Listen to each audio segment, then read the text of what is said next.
Good morning. Hello, everybody. Or maybe it's good evening. I don't know. Depends where you are in the world at the time you're listening to this, if you're listening to it. Today, I wanted to talk about something that is, I think, of particular interest to most people. Something that I, over the years, have had a lot of, I won't say success, but it's been very easy for me to give up on bad habits, on stuff that I didn't want to continue doing. Could be anything, drinking, late nights, eating unhealthily, any kind of time wasting, anything that I didn't want to be continued. Sometimes you don't realize the stuff that you need to leave until something happens, and then you wake up to it. And sometimes we get into habits that we don't want to stay with, but we don't realize it for a while. But anyway, so one of the things that is quite interesting is that most people that make New Year's resolutions tend to, by about a month down the line, have failed. I think it's like something like 92% or something like that. People don't fulfill their New Year's resolutions. So I've got a few little ideas what people could use for getting rid of bad habits and for replacing them with good habits. You see, my belief is that if you have good habits, that's going to create a structure which is going to take you in the direction you want to go to, whatever the goal may be. It's all about that habit structure. So the first thing, let's just see, I'm going to go back to my notes. This is probably the most important point, that if you want to give up, let's just say smoking or alcohol or whatever it is that you need to give up, the first thing you have to do is to become the kind of person that is no longer a smoker or a drinker. So you have to become somebody different than you are, rather than being a smoker and identifying as a smoker. Okay, so what you have to slowly do is condition your mind, especially your subconscious. So you'll make a decision on, I want to give up alcohol, I want to give up smoking. And perhaps for a while, you'll give yourself some time to continue with the habit, but putting yourself on notice that, this is just for a little bit longer, and then it's going to all come to an end. So you're prepping the mind. I call it mind priming. So I'm priming my mind with the idea that this habit is going to stop. I'll give it a little bit more time. And then slowly I will start conditioning myself mentally that this is going to become a habit of the past, and that I'm no longer going to be a person that does this type of thing. Now, the interesting thing with this is that once you've done this correctly, you no longer have the inclination to drink, smoke, whatever it is. You just, it's a deep subconscious decision.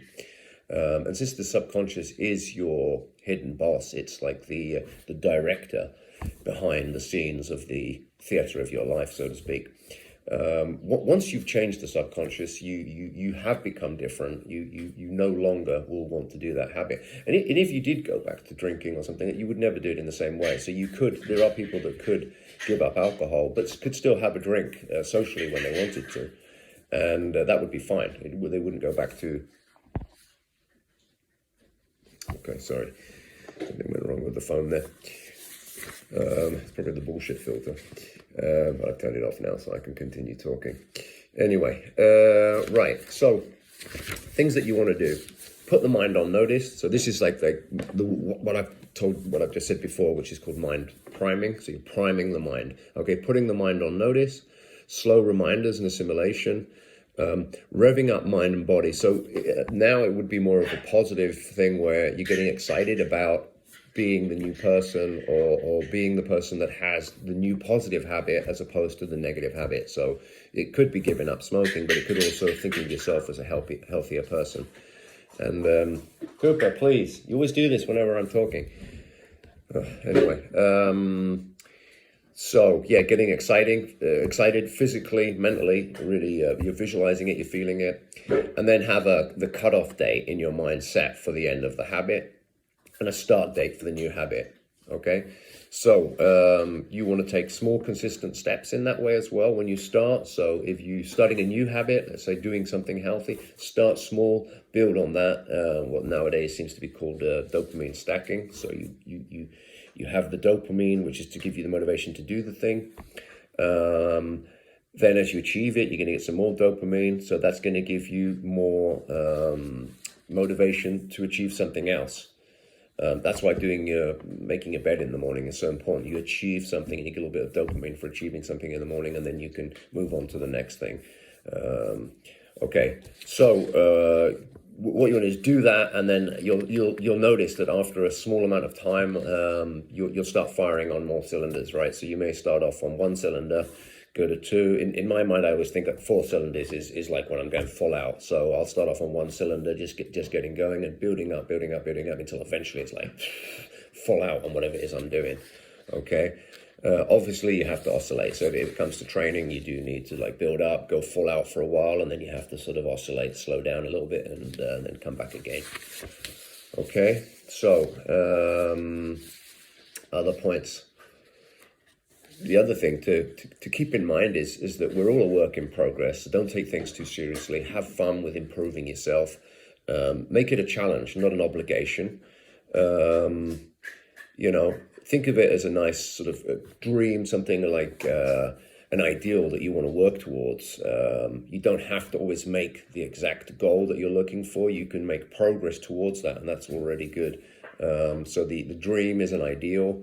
And remember that a goal is a dream with a deadline. So you're trying to get towards something within a certain amount of time. But if you get halfway there, you've still achieved 50%. If you get 75% there, you're most of the way there, right? So you always want to get something positive out of it. Don't always look at the fact that you didn't make it exactly the way you wanted to do. If you are,